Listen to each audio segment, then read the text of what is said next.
गिबियावनो बयखौबो गोदान आपडेट इउट्यूब चेनेलखौ नायगिरि नोंथांमोनखौ फिन बरायफिनबाय गोदान भिडिअनि गेजेरजों आं दिनै नोंथांमोननो मोनसे गोनां भिडिअ लाबोदों नोंथांमोना भिडिअखौ फारसेनिफ्राय नायबानो जाबाय भिडिअआ मानि सायाव जागोन नोंथांमोना थाम्बनेल एबा टाइटेलाव नायनानै एसेब्लाबो हमनो हाखादों जानो हागौ दिनै भिडिअ मानि सायाव जागोन आं दिनै नोंथांमोननो खोन्थागोन आधार कार्ड आपडेट खालामनायनि बागै आं दाख्लै मोनसे भिडिअ होखांखाबायमोन बिनिफ्राय गोबां मानसियानो नायदों बिनिफ्राय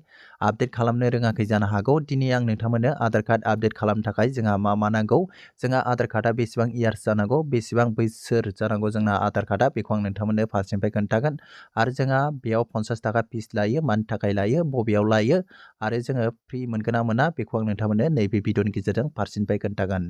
जोंहा आधार कार्डआ बेसेबां बोसोर जायोब्ला जोंहा आधार कार्डखौ आपडेट खालामनांगौ बेखौ आं नोंथांमोननो रोखा नैबे भिडिअनि गेजेरजों खोन्थागोन नोंथांमोना लाइभ प्रुफ नायबानो जाबाय आरो मा डकुमेन्ट होनांगौ जायो आपडेट खालामोब्ला बेखौ आं नोंथांमोननो शेयार खालामगोन अब्ला आं भिडिअखौ जागायलांनोसै आरो आं बेयावनो फिसा रिक्वेस्ट खालामो जायफ्रा गोदान आपडेट इउट्यूब चेनेलाव दिनैसो फार्स्ट टाइम नोंथांमोना चेनेलखौ नायदों भिजिट खालामदों अन्नानै नोंथांमोना चेनेलखौ साबस्क्राइब खालामनानै होबानो जाबाय बेफोरबायदि गोदान नोंथांमोना भिडिअ मोनबाय थानो हागोन माखासे आं जेब्ला नोंथांमोननो भिडिअ हगारो अब्ला नोंथांनाव नटिफिकेसन थांगोन नोंथाङा बेल आइकनाव थुनानै साबस्क्राइब खालामना लाबानो जाबाय बिनिफ्राय नोंथांमोना लाइक होनो गोसो दङब्ला नोंथांमोना भिडिअखौ मोजां मोनोब्ला लाइक होबानो जाबाय बिनिफ्राय नोंथांमोना माबाफोर सोंहरनो गोसो दङब्ला कमेन्ट बक्सआव कमेन्ट लिरनानै नोंथांमोना सोंहरनो हागोन अब्ला लोगोफोर आं नोंथांमोननो खोन्थालांनोसै जागायलांनोसै भिडिअखौ जायफ्रा आधार कार्डखौ आपडेट खालामनो नागिरदों बिनि डिटेल्सफोरखौ आं नोंथांमोननो फारसेनिफ्राय खोन्थानोसै गोबां मानसियानो आधार कार्डखौ आपडेट खालामबाय जानो हागौ आरो फ्राय मानसियानो खालामाखैबो जानो हागौ दिनै आं नोंथांमोननो खोन्थालांगोन जोंहा बेयाव 50 थाखा फिस लायो 50 थाखा जोंहा बेयाव फैसा लायो जोंहा 50 रुपिस फैसा होनानै आधार कार्डखौ आपडेट खालामनो गोनां जायो मानि थाखाय जायो मायाव खालामनांगौ फ्रि मोनगोन ना मोना बेखौ आं नोंथांमोननो खोन्थालांगोन फारसेनिफ्राय नोंथांमोना भिडिअखौ नाय जोबजासिम स्किप खालामना दै नङाब्ला नोंथांमोना बुजिनाय नङा ओरैनो नोंथांमोना गेजेर ससेबांल' नायनानै नोंथांमोना कमेन्ट खालामनो नाङा नोंथांमोना जोंहा बेयाव आधार कार्ड सेन्टाराव थांनानै काउन्टाराव थांनानै नोंथांमोना आधार कार्डनि काउन्टाराव थांनानै नोंथांमोना आधार कार्डखौ आपडेट खालामोब्ला नोंथांमोना 50 थाखा फैसा होनानै नोंथांमोना आधार कार्डखौ आपडेट खालामनो गोनां जागोन बे जोंनि थाखाय फैसा गारनो गोनां नाथाय जोंहा बेयाव गावबागावनि मबाइलावनो जोंहा आपडेट खालामोब्ला दासान्दि बे समावनो नोंथांमोना आपडेट खालामना लायोब्ला जोंहा फ्रियावनो आधार कार्डखौ जोंहा आपडेट खालामनो हागोन आं बेखौ बुंनो साना गुबुन आधार सेन्टाराव गुबुन फैसा रोखोमनि लानो हागौ नाथाय फिक्सआनो 50 थाखा बबे जायगायाव नोंथांमोनाव आधार सेन्टाराव 50 थाखा लायो नोंथांमोना खोन्था आरो बबे जायगायाव बारा लायो खम लायो बेखौ नोंथांमोना कमेन्टनि गेजेरजों खोन्थाहरलायनो हागोन बिनिफ्राय आं नोंथांमोननो खोन्थानि जोंहा बेयाव आधार कार्डआ बेसेबां बोसोर जायोब्ला जोंहा आधार कार्डखौ आपडेट खालामनांगौ बेखौ आं नोंथांमोननो खोन्थानि नोंथांमोना भिडिअखौ नायबानो जाबाय फारसेनिफ्राय नोंथांमोना स्किप खालामनो नाङा जायफ्रा दासिमबो नोंथांमोना आधार कार्डखौ आपडेट खालामनो नागिरदों नोंथांमोना नैबे भिडिअखौ नायबानो जाबाय जोंहा बेयाव गेदेर उन्दै बयबो आधार कार्डखौ आपडेट खालामनो नागिरदों नाथाय गोबां मानसियानो मिथिया जोंहा आधार कार्डआ बेसेबां इयार्सनि जानांगौ बेसेबां बोसोरनि जानांगौ अब्लासो जोङो बेखौ आधार कार्डखौ आपडेट खालामनांगौ बेखौ गोबां मानसियानो मिथिया आं नोंथांमोननो खोन्थानि जायफ्रा आधार कार्डखौ आपडेट खालामनो नागिरदों नोंथांनि आधार कार्डआ 10 इयार्स जाबायब्ला नोंथाङा आधार कार्डखौ आपडेट खालामदो बिनिफ्राय नोंथाङा 10 इयार्स जायाब्लाबो नोंथाङा आधार कार्डखौ आपडेट खालामनो हागोन बे नोंनि खोथा जोंहा नाथाय बेयाव फिक्सआनो जोंहा 10 इयार्स जायोब्लासो जोंहा आधार कार्डखौ आपडेट खालामनांगौ जायफ्रा खालामाखै खालामनो हागोन आरो खालामखाथारनांगौ जोंहा 10 इयार्स जानाय आधार कार्डफ्रा जायफोरना 10 बोसोर जाबाय नोंथांमोना आधार कार्डखौ आपडेट खालाम बिनिफ्राय जायफोरा जायाखै नोंथांमोनाबो खालामनो हागोन नाथाय जोंहा 10 बोसोर जानायासो जोंहा आधार कार्डखौ आपडेट खालामनांगौ आधार कार्डआ 10 बोसोर जानांगोन दै 10 बोसोर जानांगोन अब्लासो बेखौ आपडेट खालामनांगौ बिनिफ्राय आं दा नोंथांमोननो खोन्थागोन जोंहा आधार कार्ड बानायनाय समाव मा डकुमेन्ट नांगौ गोबां मानसियानो गेदेर उन्दै खालामनो नागिरदों नाथाय गासैबो खालामनाय खालामिया बे गावबागावनि खोथासो जाबाय बिनिफ्राय दा जोंहा 10 बोसोर जाबासो आधार कार्डखौ आपडेट खालामनांगौ बिनिफ्राय मा डकुमेन्ट लायो बे आधार कार्ड आपडेट खालामनायाव आं नोंथांमोननो खोन्थालांनि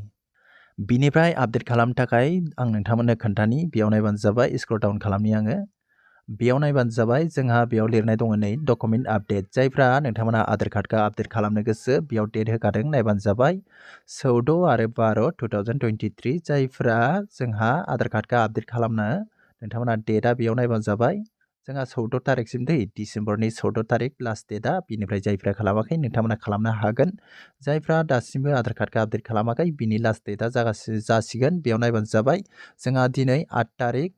जोंना साननैसोल'सै जायफ्रा खालामाखै नोंथांमोना थाब खालामना लादो नङाब्ला नोंथांमोना पेमेन्ट फैसा होनानै नोंथांमोना आपडेट खालामनोबो गोनां जानो हागौ नोंथांमोना भिडिअखौ नायनानै नोंथांमोना रोंखागोन बेयाव मा डकुमेन्ट नांगौ होनोब्ला नोंथांमोना गावबा-गावनि भटार आइडि कार्डजोंबो पान कार्डजोंबो नोंथांमोना डकुमेन्टखौ मोनसे आपल'ड खालामनानै 2 MBनि खालामनानै नोंथांमोना बेखौ आपल'ड खालामनानै हरबानो बियो साबमिट जागोन बिनिफ्राय नोंथांनि बे आधार कार्डआ आपडेट जागोन नोंथाङा गोदान आधार कार्ड मोनफिनगोन जोंहा बेयाव पुराना आधार कार्डफोरखौसो जोंहा बेयाव आपडेट खालामनांगौ दै जायफोरना दाख्लैबावैसो खालामदों गोबाव सम जायाखै मास मोननै मोनथाम बोसोरसेफोर जादों नोंथांमोना आपडेट खालामाबाबो जेबो नङा बिनिफ्राय जोंहा जायफोरना आधार कार्डआ बेयाव पुरानाखा नोंथांमोनासो आपडेट खालामनांगौ 10 इयार्स जानायफ्रा बिनिफ्राय बेखौ आपडेट खालामो माबोरै आं नोंथांमोननो खोन्थानि बेयाव खनसे थुनानै होबानो जाबाय बिनिफ्राय बेयाव दङ नायबानो जाबाय चेक टु साबमिट बेयाव खनसे थुदो बिनिफ्राय नायबानो जाबाय इन्टार आधार बेयाव नोंथाङा आधार कार्ड नाम्बारखौ होदो बिनिफ्राय नैबे खेबसा दंना ABKNC बेखौ नोंथांमोना नैबे इन्टार एबाव खेबसेयाव होदो बिनिफ्राय सेन्ड OTP आव थुदो बिनिफ्राय नोंथांमोना OTP नाम्बार फैबाथाय इन्टार OTP आव होदो बिनिफ्राय नोंथांमोना लगिनआव थुदो बिनिफ्राय नोंथांमोनाव बियो गेवखागोन नोंथांमोना डकुमेन्ट आपल'ड खालामनांगौ नोंथांनाव मा डकुमेन्ट दं नोंथांमोना आपल'ड खालामबानो जाबाय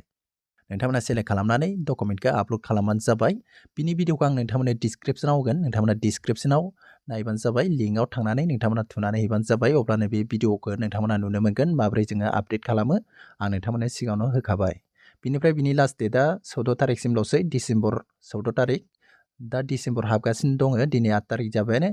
8, 9, 10, 11, 12 गैला साननै सानथामल'सै बिनिफ्राय जायफ्रा खालामाखै खालामदो दानो 10 इयार्स जानायफ्रा खालामथारनांगौ बिनिफ्राय जायफोरनि आधार कार्डआ 10 इयार्स जायाखै नोंथांमोना खालामाब्लाबो जेबो नङा खालामब्लाबो जेबो नङा जायफ्रा आपडेट खालामाखै नोंथांमोना खालामबानो जाबाय 10 इयार्स जानाय आधार कार्डखौ बिनिफ्राय नोंथांमोना 10 इयार्स जायाब्लाबो नोंथांमोना आपडेट खालामनो हागोन बेयाव जोंहा गोदान आधार कार्ड मोनगोन नोंथांमोना बै भिडिअखौ नायोब्ला निश्चय नोंथांमोना रोंगोन नोंथांमोना गावबा-गावनि मबाइलजों नोंथांमोना बानायनो हागोन आं बेखौनो बुंनो सानो जोंना बबेबा आधार सेन्टाराव जोंहा बानायहैयोब्ला 50 थाखा फिस लायो सोरनाबा बारा लायो नोंथांमोना कमेन्ट बक्सआव कमेन्ट खालामना खोन्थाहरनो हागोन सोरनि बबे जायगायाव बारा लायो नोंथांमोना बेखौ कमेन्ट बक्सआव खोन्थाहरनो हागोन नोंथांमोना लिरनानै अब्लासो जों मिन्थिना मोनगोन बबेबा आधार कार्ड सेन्टाराव बारा बबेबा खम होननानै नोंथांमोना लिरनानै हरबानो जाबाय अब्लाना जों बयबो नायनानै बुजिगोन मिथिगोन बबे आधार कार्ड सेन्टाराव बारा लायो नोंथांमोना कमेन्ट खालामनानै लिरहरबानो जाबाय आं नोंथांमोननो खोन्थानानै हरबाय जोंनिया बेयाव आधार कार्ड सेन्टाराव थांनानै बानायब्ला जोंना 50 रुपिसल' लानाय एलाव दं बिनिफ्राय गुबुन आधार कार्ड सेन्टारफ्राव बोरै लायो आं बेखौ मिथिया जायफ्रा आधार कार्डखौ आपडेट खालामनो गोसो नोंथांमोना आधार सेन्टाराव थाङालासिनो मबाइलाव खालामनो हागोन आं नोंथांमोननो डिसक्रिप्सनाव लिंकखौ होदों नोंथांमोना डिसक्रिप्सनाव थांनानै नोंथांमोना लिंकआव थुनानै भिडिअखौ नायदो बिनिफ्राय नोंथांमोनाबो गावबा-गावनि मबाइलजोंनो बानायबानो जाबाय अब्ला लोगोफोर दिनै भिडिअ एसेनोसै नोंथांमोना आं बेखौनो शेयार खालामबाय जायफ्रा रोङामोन नोंथांमोना आधार कार्डखौ आपडेट खालामनो हासिगोन बिनिफ्राय आं नोंथांमोनखौ बेयावनो फिसा रिक्वेस्टबाव लास्ट नोंथांमोना दासिमबो नोंथांमोना चेनेलखौ नायनानै साबस्क्राइब खालामबावदोंब्ला नोंथांमोना खालामनानै होदो बेफोरबायदि गोदान भिडिअ मोनबाय थानो हागोन